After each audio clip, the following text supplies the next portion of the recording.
Meu nome é José Roberto Goldim e nesta aula nós vamos abordar um dos mais importantes referenciais teóricos utilizados pela bioética complexa, que é a ética das virtudes. A mais antiga das escolas éticas, mas que se tornou contemporânea e importante nas nossas reflexões realizadas hoje em dia.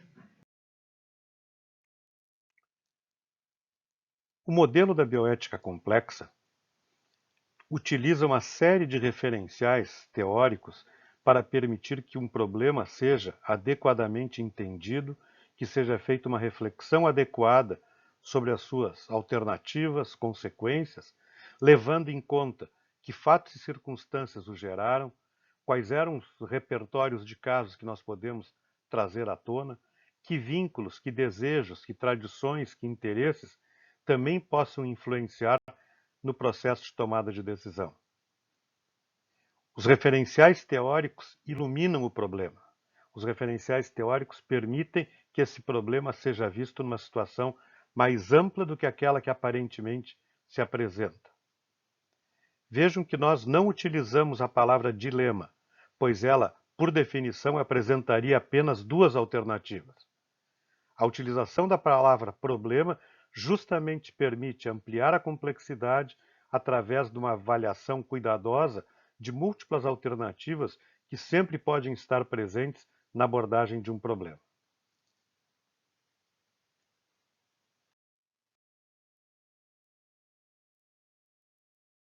Os referenciais teóricos utilizados pela bioética complexa são em número de 7, e hoje nós vamos nos dedicar à ética das virtudes, uma ética que começa com Aristóteles e que foi resgatada mais recentemente pelo professor Edmund Pellegrino. Entendendo que a ética é a busca de justificativas para verificar a adequação ou não das ações humanas, a ética das virtudes faz justamente essa justificativa no comportamento individual de cada um de nós.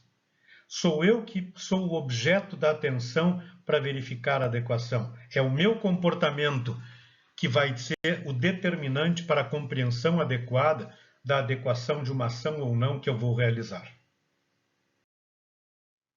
Quando Aristóteles caracterizou o que seria a ética, num livro chamado Ética Nicômacos, ele utilizou 3 grandes referenciais para explicar a adequação de uma ação realizada por uma pessoa. O primeiro deles seria avaliar essa adequação através do hábito local, ou seja, se aquele comportamento está inserido dentro dos costumes daquele grupo, daquela comunidade, daquela sociedade. Mas só os costumes não bastam. Ele também incluía a questão das virtudes, ou seja, aquele comportamento que deveria estar fora dos extremos. Não era nem a carência nem o excesso, mas aquele comportamento que estava colocado em meio termo. Porém, o grande argumento trazido por Aristóteles para entender o que viria a ser a ética é essa noção que ele colocou com o nome de ortologos, da razão correta, da possibilidade de discutirmos racionalmente o que seria a adequação de um comportamento, de tirar aquela mera possibilidade de emitir uma simples opinião para então termos argumentos racionais, baseados em reflexão, para justificar as nossas ações, para justificar as questões todas que nós estamos envolvidos nessa tarefa de verificar essa adequação ou não de uma determinada.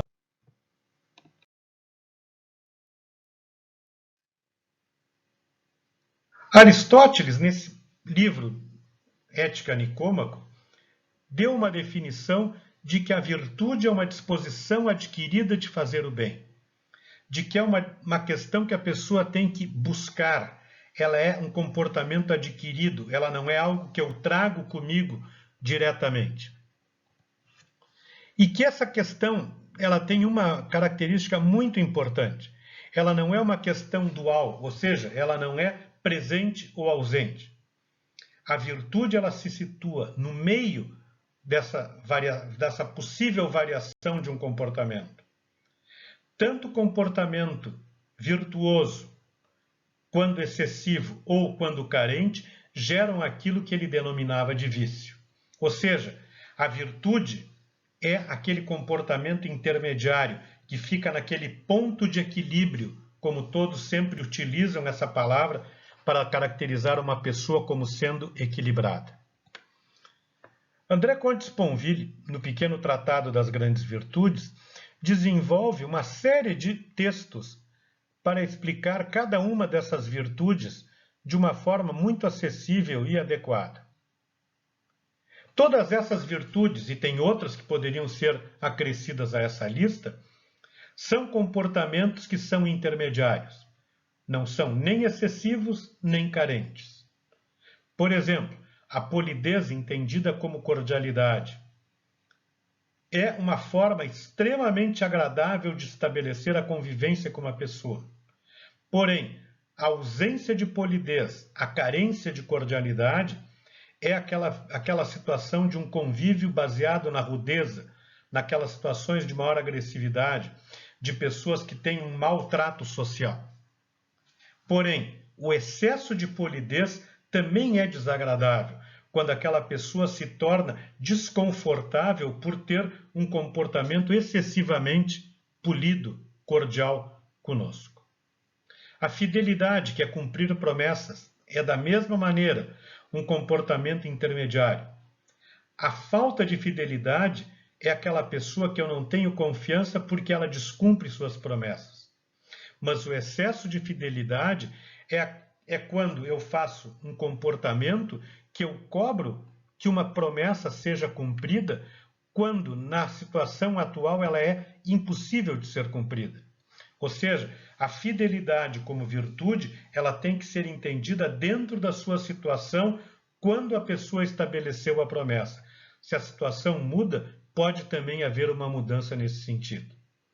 E assim tantas outras virtudes, como a prudência, como razão prática, a temperança, como uso adequado dos meios que dispomos, a coragem, como fazer o que tem que ser feito, a justiça como não discriminação, a generosidade de buscar auxiliar os outros, assim como a compaixão e a misericórdia, a gratidão de reconhecer o bem que outras pessoas nos fazem, a humildade de saber reconhecer que eu posso estar errado, a tolerância de poder conviver genuinamente com pessoas diferentes de nós, a simplicidade, a pureza, a doçura, a boa-fé e o humor como grandes virtudes de que caracterizam as pessoas muito adequadas, e principalmente a virtude do amor. A virtude do amor, que talvez seja a culminância de toda essa reflexão e que, por ser tão grande, vai merecer uma aula especificamente sobre o amor como virtude. A palavra virtude em português tem origem no grego a partir da palavra arete, que significa excelência, ou seja, é aquele comportamento que é reconhecido como que excede as nossas expectativas. É aquele comportamento que eu reputo como sendo além daquilo que seria esperado. Mas notem que não no sentido de exceder neste ponto como uma expectativa infundada, mas daquele que me surpreende positivamente.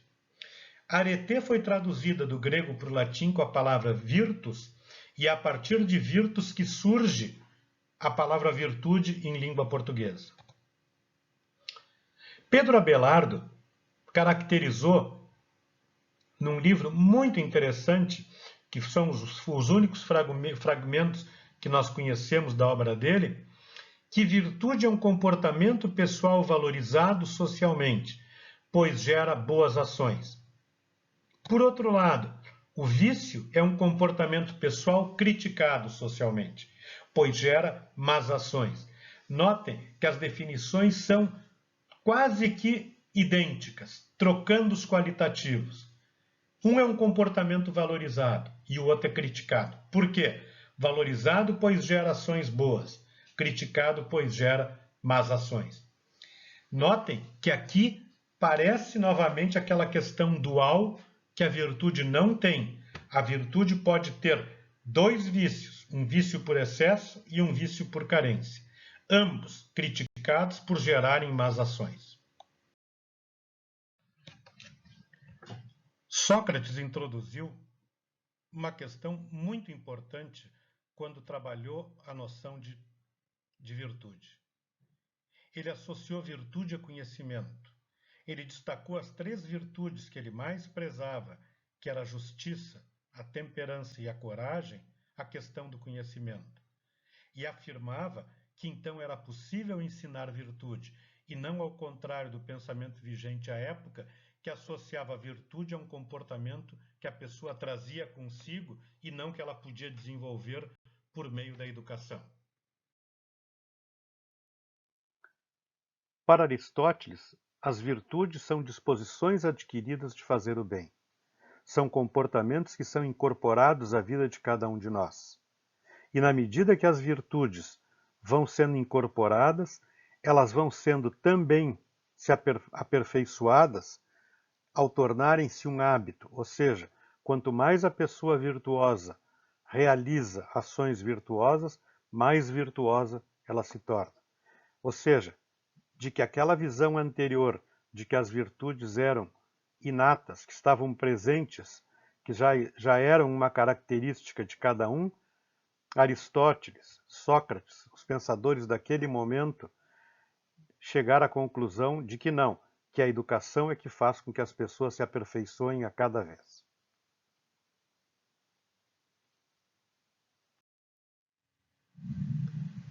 Vejam que um pensador, um poeta romano chamado Ênio, já dizia: no entanto, convém a pessoa viver na virtude verdadeira.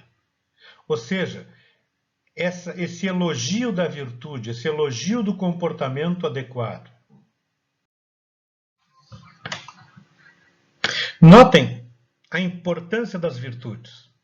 Dante Alighieri, numa das obras mais importantes de toda a produção humana, que foi a Divina Comédia, no texto mais empolgante de todos eles, que é o do Inferno, no canto 26, nas linhas 118 a 120, colocava: considerai vosso nascimento, não fostes feitos para viver como brutos, mas para buscar a virtude e o conhecimento.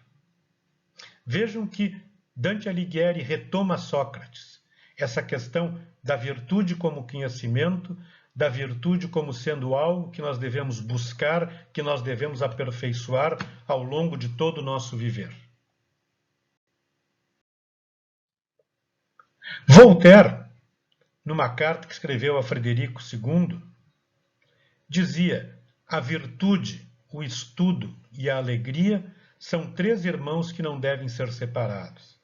Notem que viver bem, ter comportamento adequado, não é sinônimo de uma vida sem temperos, de uma vida que não tenha graça. Ao contrário, é justamente essa virtude que pode trazer a alegria. Mas vejam que Voltaire também introduz a questão do estudo, ou seja, é novamente a presença do conhecimento, a questão de que a virtude pode ser adquirida com o passar do tempo. O professor Van Rensselaer Potter, num texto que escreveu com a sua neta, pouco antes dele falecer, ele descreveu que a bioética devia utilizar 5 virtudes realísticas. A virtude da humildade, de entender que eu posso estar errado. Da compaixão como a relação de ajuda para com o outro. Da responsabilidade, de assumir a responsabilidade sobre as suas ações. A competência interdisciplinar, de permitir um diálogo entre diferentes conhecimentos. E a competência intercultural, que nada mais é do que a convivência entre diferentes culturas. Possivelmente, ele poderia ter dito que a competência interdisciplinar e a competência intercultural poderiam ter sido representadas por uma outra virtude que talvez as abrangesse melhor, que seria a virtude da tolerância. Sem dúvida nenhuma, quem foi o responsável por resgatar, no período mais recente, a ética das virtudes, foi o professor Edmund Pellegrino. O professor Pellegrino era professor na Universidade Georgetown, no Instituto Kennedy de Ética, aonde a bioética norte-americana teve todo o seu surgimento no início da década de 70, e o professor Pellegrino, que era do primeiro grupo que trabalhou no Instituto Kennedy, discutia muito a orientação principialista e dizia que o exercício da medicina é um exercício virtuoso. E vejam que ele tem esse capítulo do qual essa citação foi tirada, sobre o título de O Médico Virtuoso e a Ética da Medicina, aonde ele faz uma discussão e ele diz: a virtude faz uma pessoa boa, e é ela que fará com que essa pessoa faça bem o seu próprio trabalho. Uma pessoa virtuosa é alguém em quem podemos confiar, por agir habitualmente de uma maneira boa, e como alguém que agirá bem. Ou seja, a confiança que gera essa possibilidade das pessoas confiarem, essa possibilidade das pessoas entenderem que aquela pessoa não é só uma pessoa confiável, mas ela é mais do que isso, ela é uma pessoa de confiança. O professor Sponville, no seu pequeno tratado das grandes virtudes, colocava uma questão que é fundamental quando se fala nas virtudes, que é a questão de que as virtudes podem ser ensinadas principalmente através de modelos de identificação adequados. Quantos de nós relembram de pessoas que serviram de modelos de identificação? A área da saúde, ela é muito influenciada na sua formação por modelagem social, pela questão de ver um professor fazendo, ver ele fazendo bem e querer seguir este mesmo caminho. E essa é a maneira pela qual as virtudes se incorporam, pela questão desses modelos de identificação adequados que cada um de nós teve ao longo de suas vidas. A ética das virtudes é um dos 7 modelos que nós podemos utilizar para verificar as questões de adequação na bioética complexa. É um dentre 7 modelos que nós podemos utilizar e é o que se destaca justamente por considerar apenas um único elemento, que é o nosso comportamento individual. A ética das virtudes foi a primeira grande escola ética na ética ocidental, e é dela que resultou a maioria dos outros pensamentos, seja no sentido de aprimorá-la, seja no sentido de contestá-la. E é por isso que ela é tão importante quando a gente pode pensar, por exemplo, em situações sobre comportamentos que podem ser avaliados desde o ponto de vista da ética profissional, que é uma ética que se baseia em comportamentos esperados que sejam bons, que representem um profissional que seja considerado como uma pessoa de confiança. A ética das virtudes, que havia sido quase que esquecida, foi, no final do século XX, resgatado e hoje ocupa um importante papel dentre os referenciais da ética contemporânea.